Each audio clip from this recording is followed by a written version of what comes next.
Hindi muna magsasagawa ng search and rescue operation sa mga miyembro ng PCG at technical divers kaugnay sa lumubog na barko sa Basilan dahil sa Bagyong Basyong.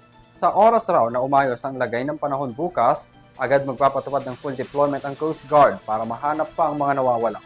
Narito ang aking report.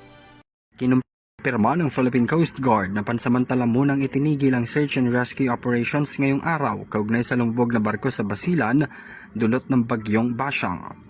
Sabi ni PCG spokesperson Captain Naomi Cayabyab, kinansela pansamantala ang operasyon ng ahensya para na rin sa kaligtasan ng mga technical diver at PCG personnel.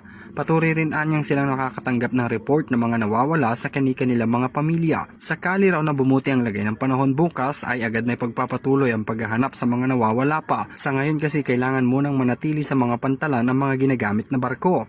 Sa report ng PCG, nasa 84 na port ang binabantayan, 5,835 na pasahero, 2,288 na rolling cargos, 131 na vessels, 7 motorbangkas ang stranded habang 264 vessels at 47 motorbangkas naman ang nananatiling nakashelter dala ng bagyo.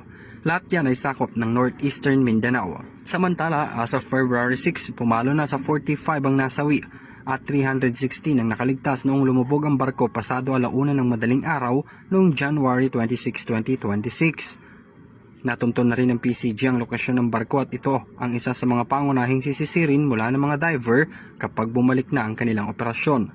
2 katawan na ang unang naiahon mula sa naturang vessel. Ang mga ito ay naipit raw at kasama ng barko na lumubog sa ilalim ng karagatan.